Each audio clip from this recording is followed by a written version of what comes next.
Monsoon की बारिशों का सिलसिला जारी है। ये वही क्लाइमेट चेंज है कि जिसकी वजह से कभी ज़्यादा बारिशें, कभी कम बारिशें, कभी स्मोक, कभी फोग, कभी कुछ हो रहा है, कभी कुछ हो रहा है, कभी फसलें ज़ाया हो रही हैं, कभी जानी माली नुकसान हो रहा है, कभी अर्बन फ्लडिंग हो रही है। हम इसी हवाले से तफसीली बातचीत करेंगे। मुझे ब्रेक के बाद जैन के हमारे मौलिया डॉक्टर एजाज अहमद साहब। डॉक्टर साहब, मुकालमा में खुशामदीद। जी बहुत शुक्रिया। डॉक्टर साहब, क्या देख रहे हैं, क्या सूरत हाल हो सकती है इस वक्त? मानसून की बारिशों का सिलसिला जारी है, तो क्या ये आगे तक जारी रहेगा? ये कितना संगीन हो सकता है? आप क्या देख रहे हैं? जी, एक तो मानसून कोई नई चीज तो है नहीं, जो कम से कम सदियों से ये एक सिलसिला चल रहा है। ठीक है। माहौलियाती जो तगय्युरात हैं उसके साथ साथ जो है वो थोड़ा सा उसकी इंटेंसिटी जो है उसमें फर्क पड़ा है। ठीक है। अभी जो प्रेडिक्शन है वो यही कहते हैं कि इस साल कंपैरेटिवली जो है वो कम होगा। ठीक है। लेकिन जो है हमारे यहाँ थोड़ा से मसले जो हैं वो ये हैं कि हम सिर्फ अपना बर्दाश्त नहीं करते मानसून का जो प्रेशर है, बल्कि उसके साथ साथ जो इंडिया में जो हो रहा है उसका भी वो मुद्दा है जो हमें जो है ना वो भुगतना पड़ता है। सही बात। जो इंडस्ट्री के हवाले से बात होती है कि वो सारी की सारी इंफॉर्मेशन हमें दी जाएगी, जो सैलाब की सूरत हाल है उसके ऊपर गाहे बगाहे हमें बताया जाएगा। वो शायद इंफॉर्मेशन जिस तरह परसीव किया गया था उस तरीके से नहीं मिल रही, जिसकी वजह से जो है वो हुकूमतें जितने भी कोशिश करें। देखें, जो सैलाब है अभी चाइना में इस वक्त बहुत बुरी हालत है। कोई तकरीबन 6 सूबे जो हैं चाइना के, वो इस वक्त बहुत मुश्किल हालात से गुजर रहे हैं। इसी तरह तुर्किया का जो है वो भी फ्लड से बहुत बुरी हालत में है। तो ये एक नेचुरल ये डिजास्टर तो है, लेकिन हमने अपने आप को तैयार करना है, क्योंकि इसमें कोई ये नई चीज नहीं है, हर साल आना है। जी बिल्कुल। तो हमने ये देखना कि हमारा जो भी अर्ली वार्निंग सिस्टम है, लोगों तक इत्तला देना, क्या ये जो है मौसर है, अगर नहीं है तो क्यों नहीं है, अगर है तो लोगों को जो है हम क्या अपने वक्त पे जो है इवैक्यूएट वहां से कर रहे हैं या नहीं कर रहे। ठीक है। हमारे जो सबसे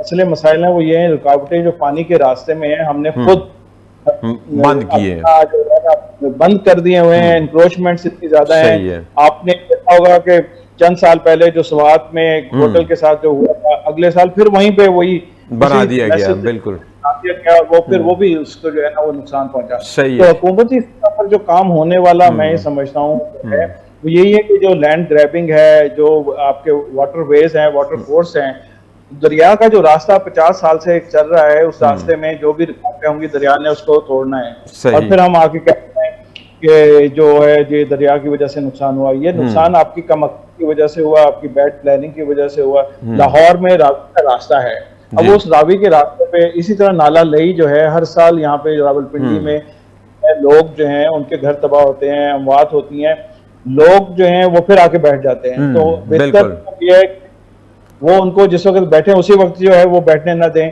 तो ऐसा कोई कानून है डॉक्टर एजाज साहब के जिसके जरिए जो आबी गुजरगाहें कुदरती तौर पर मौजूद हैं उनको प्रिजर्व किया जा सके, उनके रास्ते में जो चीज़ें आती हैं उसको हटाया जा सके? ख़ास तौर पे ये जो आ जाती है हाउसिंग स्कीम्स आ जाती हैं, दूसरे आ जाती है, क्या कवानीन मौजूद हैं?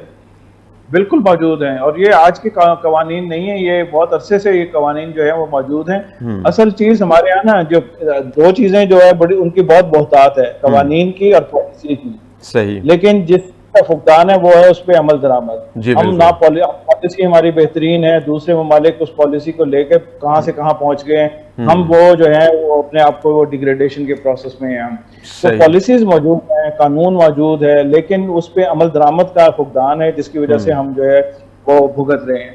लेकिन मैं ये समझता हूँ कि एक जो पंजाब गवर्नमेंट ने जो अभी कम से कम इस चीज को रियलाइज किया है कि वो जो आल्दो के नुकसान तो हुआ है, लेकिन अगर ये काम ना करते तो शायद नुकसान इससे ज्यादा हो जाता। सही सही। जिस तरह जो नाले ड्रेनेज के नाले हैं, सीवरेज स्ट्रक्चर है, उसको ठीक किया, रेन वाटर स्टोरेज टैंक्स जो है लाहौर में 2-3 तो मैंने किए हैं। तो हवाले से अगर हम देखें तो काम तो हुआ है, लेकिन जो है नुकसान भी बहुत हुआ है इस पर। सही, मतलब ज़्यादा काम की ज़रूरत है। अच्छा, आप क्या समझते हैं कि क्लाइमेट चेंज तो मसला है, आप हम इससे जान नहीं छुड़ा सकते, लेकिन इसकी जो डैमेजेस हैं कम से कम करने के लिए और क्लाइमेट चेंज की शिद्दत को कम करने के लिए भी कुछ किया जा सकता है? जी जी बिल्कुल। देखें, एक चीज है जो एक टर्म यूज हो रही है आजकल, नेचर बेस्ड सोल्यूशन, कि अच्छा। वो कुदरत की जो दी हुई चीजें हैं, असल में जो जितना भी अगर हम देखें जी तो जी रूट कॉज एनालिसिस करें तो अभी यही होगा कि हमारे जितने भी जो मसाइल हैं फ्लड के हवाले से अगर देखें, जी। वो उसमें तकरीबन 70% जो है वो ये होगा कि हमने जो रास्ते हैं उसमें जो रुकावटें हैं, जो कुदरती रुकावटें थी दरख्तों की सूरत ठीक में, है। झाड़ियों की सूरत में, सही। वो हमने खत्म कर। ठीक हो जहां गया। जहां पिछले साल भी जो 2025 में जो नुकसान हुआ था नॉर्थ में खास तौर पर, जी। वो इलाके, वो स्ट्रीम्स जहां पे, वो चैनल्स जहां से पानी आता था और जहां पे दरख्त थे, वो दरख्त काट के टिम्बर माफिया ने या जो भी है लोगों ने, तो वो काट के, या हमारे डेवलपमेंट का प्रोसेस की वजह से काटने पड़े, तो ठीक है। उस रास्ते जो है क्लियर हुए, उसकी वजह से नुकसान बहुत ज्यादा जो है उसमें शिद्दत रही। ठीक हो गया। तो अब यही है कि वो इलाके जहाँ पे हमने जो है सड़कें बना दी, जहाँ पे हमने दरख्तों को, कुदरती जो दिफा का सिस्टम था उसको हमने खत्म किया, जी जी। पे वो ज्यादा तरीके से वो जो है उसका सही। अच्छा, नुकसान रास्ते रास्ते हुआ। खोलने के अलावा और कौन से इकदामात बहुत ज़रूरी है जिससे हम क्लाइमेट चेंज की शिद्दत को कम कर सकते हैं? देखिए, क्लाइमेट चेंज की शिद्दत में अगर हम देखें तो पानी जो है वो बहुत बड़ा फैक्टर है। पानी ठीक है। की शिद्दत, पानी की ज्यादती, पानी की कमी, बारिश होना, ड्राउट होना, गलत टाइम पे बारिश होना, तो हमें वाटर मैनेजमेंट बेसिकली जो है ना उसकी जरूरत है। ठीक और है। उसमें जो, जिस तरह जो स्टोरेज टैंक्स की हम बात कर रहे हैं, इसी तरह जो लाहौर में खास तौर पर जिस तरह बहुत पुरानी डूंगी ग्राउंड जो हैं, वो बहुत पुरानी, वो बेसिकली रिचार्ज के लिए ही थी कि अच्छा, उनका ये मकसद था। ठीक है। उसका एक मकसद जो है वो ये था कि वो रिचार्ज हो। और अब देखें, लाहौर में बहुत सी ऐसी जगह हैं जहाँ पे 500-500 फुट, 600 फुट तक पानी जो है वो नहीं मिलता। इस्लामाबाद में इस वक्त 300 से 400 फुट पानी जो है जाके मिलता है, जो कि आज से चंद साल पहले 100 फुट तक जो है वो पानी दस्तियाब था। तो रिचार्ज जो है उसको, इस वक्त हमें पानी का जो मसला है, हर शहर में पानी का मसला बढ़ता जा रहा है, टैंकर्स जो है डलवाने पड़ते हैं, लाहौर में भी इसी तरह है। तो वो, और पानी की क्वालिटी जो है वो भी सफर कर रही है, उसके साथ साथ जो क्वांटिटी जो है वो तो सफर कर रही है।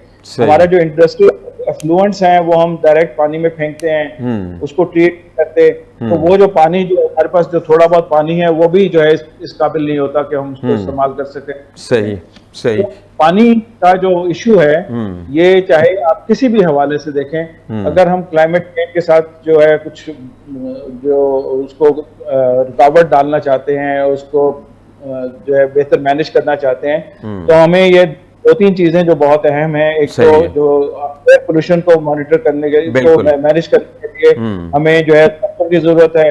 इसी तरह पानी को करने के लिए छोटे डैम, डैम, हमारा फोकस जो है वो लार्ज डैम पे ज्यादा होता है। जी बिल्कुल, हाँ जी, स्मॉल डैम पे कम होता है। सही कह रहे हैं आप।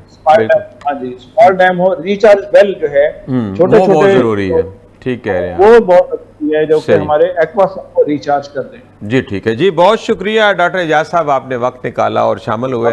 नाज़रीन, आप सुन रहे थे कि डॉक्टर एजाज साहब का कहना है कि इस वक्त रिचार्ज वेल की बहुत ज़रूरत है, हमें बड़ी एफिशिएंटली ऐसे इकदाम करने चाहिए और ख़ास तौर पे जो कुदरती आबी गुज़रगाहें हैं उनको बंद नहीं करना चाहिए बल्कि खोलना चाहिए, ताकि जो फ्लडिंग है इससे कम नुकसान हो सके।